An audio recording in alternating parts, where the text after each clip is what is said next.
everyone. Thank you very much for joining. My name is Hugh McCallion. I'm a Senior Director in the Solutions team at Welocalize. I'm joined by Alex Unisex, one of the directors in the AI deployments team. We're going to be talking to you today about enabling diversity in patient recruitment and removing bias. Very interesting, I think very relevant topic at the moment. And Alex is going to talk specifically about some AI models and how AI can support diversity and remove bias. A very hot topic at the moment. I'm going to be talking a bit more broadly around cultural sensitivity and enabling diversity through relevancy, accessibility, with regards to clinical trials and removing those biases through different techniques that you can use from that side. I'll introduce myself very quickly, then I'll pass over to Alex to introduce himself. So my name's Hugh. I've been at Welocalize for about 6 years. My background is in digital marketing, specifically around international digital marketing. And thinking about my interest in this topic is very broad. Specifically, I'm going to be talking about how digital marketing presents some opportunities for yourselves to think about clinical trials in relation to removing bias. Alex, do you want to give an introduction to yourself and kick it off? Hi everyone. I'm Alex Januszewski. So my formal background is in linguistics. I've been at Welocalize for over 10 years and in the industry for over 20 years. So my interest here is more from the technical perspective and from the linguistic perspective to explain how it is that AI can help to ensure diversity. So let's hop right into the presentation. So let's talk about how AI models that we build can support diversity and remove bias. Right. So our challenge here is how do we remove bias in data? And in fact, there are all sorts of different types of bias. I'm showing you just one example here. Right. So there can be things, for example, like selection bias, when the data that's used in training the engine is not large enough or representative enough. There could be exclusion bias, where we're excluding some characteristics and not including others. What I'm showing you here is a very good example of racial or demographic bias, right? Where the training reflects a certain demographic or a particular race and excludes another one. So this is a very good example. This is actually a famous example from Amazon. So the idea is if you give data that's biased to the model will learn from that, and the model will present to you information that's equally biased, right? So here what we're seeing is Amazon is very good in finding pretty much 100% at identifying lighter males. Almost 93% in lighter females. And then we see a huge drop off, right? If you compare lighter females to darker females, we see a drop of over 25%, right? Because the data that Amazon initially used, this is beginning to be corrected, but the data that Amazon initially used was so heavily skewed towards lighter females that it made it much easier for the engine to recognize those, but not darker females. Right. So the question we need to ask ourselves as we try to remove bias, how representative is our data? Right. And specifically with the topic at hand, does this data really consider all target patient groups? Does it consider them based on race, based on ethnicity, based on sex, based on age, based on medical histories and conditions? Right. The thing that's important here is if we're going to feed the model biased data, that's what we're going to see as the output as well. So I wanted to show some examples here how we use AI to identify sensitive terminology. And there are 3 different types here. So we can have terminology that's non-inclusive. So basically this is content that has terms that are historically sensitive. So things like maybe it was okay previously in the audio world to talk about master components and slave components. Maybe people used man hours when they talked about the number of hours spent on a project. Clearly, this is not okay today. So we see large enterprises changing, master and slave becoming primary and secondary, man hours becoming person hours. Right. So what we're able to do is we're able to flag such content and with our baseline models, make suggestions about how to change it. There's also profanity. So for example, content that contains obscene language. So an example being idiot, or you can imagine far, far worse. Lastly, there's content that's hateful content. And of course, there's a lot of overlap between profanity and hate speech. The way we differentiate it is hate speech is essentially something that can incite racial hatred. It's something that you can actually be legally liable for and be put in jail for, right? So it's basically content that is offensive based on ethnic, racial, religious, or sexual orientation.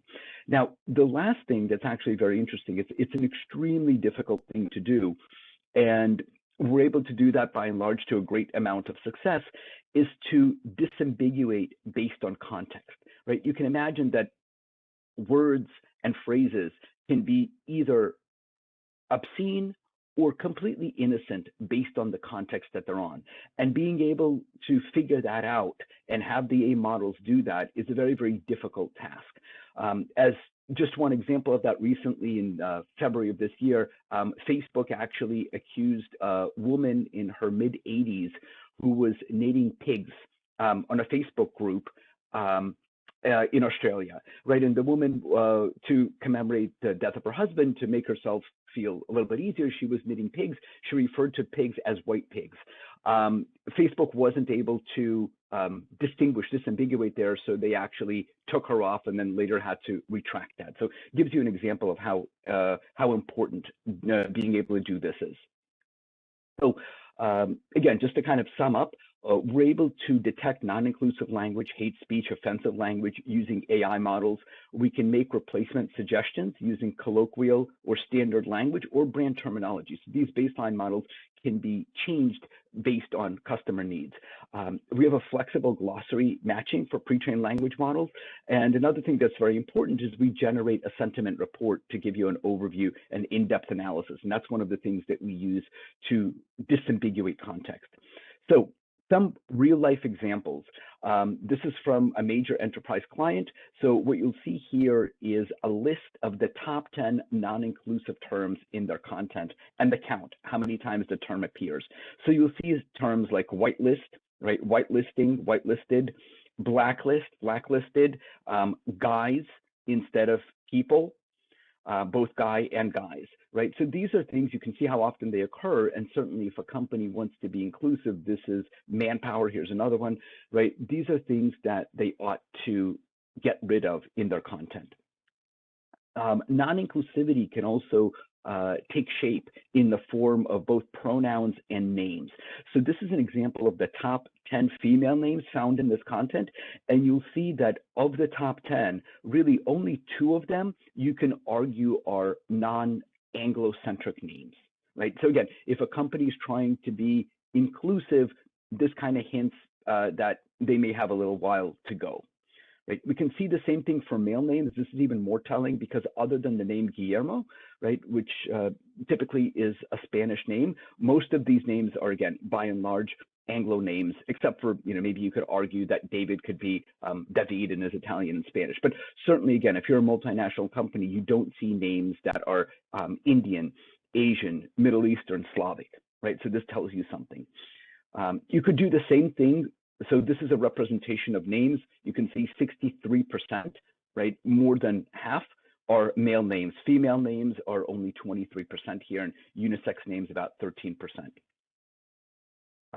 Pronouns, male and female pronouns are also very telling as a way of measuring non-inclusivity. So 56% male pronouns used in this content, only 44% female. And perhaps the most telling characteristic is when you put all of these together, both names and pronouns, you see 67% mention of male names and male pronouns, right? All male mentions. Only 33% for females, so 2/3 to 1/3, right? You're basically twice as much mentioning male names. And again, this tells you something about how inclusive or non-inclusive this particular content is. So I'm going to pass the presentation now to my colleague Hugh.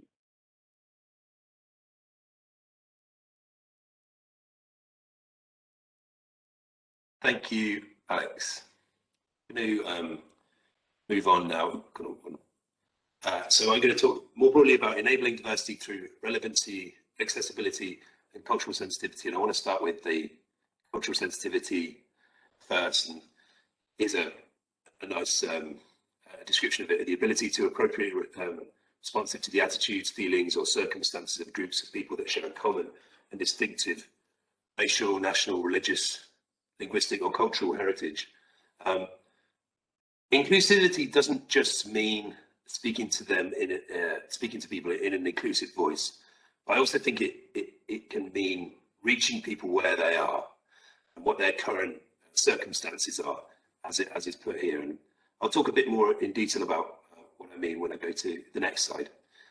With regards to building out a patient recruitment campaign with these considerations in mind, how can you create a patient recruitment campaign that is found where patients are?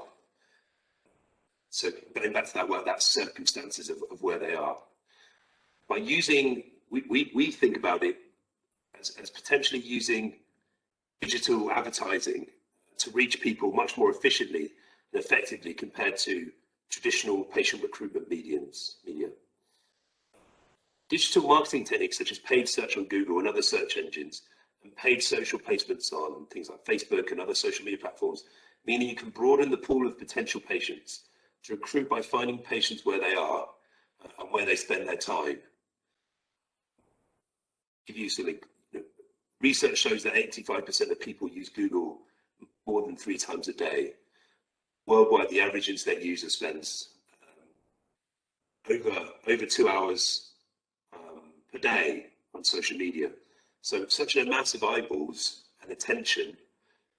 And if you can take that to your advantage, means that businesses who take advantage of those formats on those platforms and those segments will increase their visibility and be better at finding people where they are. So these two concepts here of targeted digital advertising, but also thinking about it in the sense of right message, right time, how that can improve your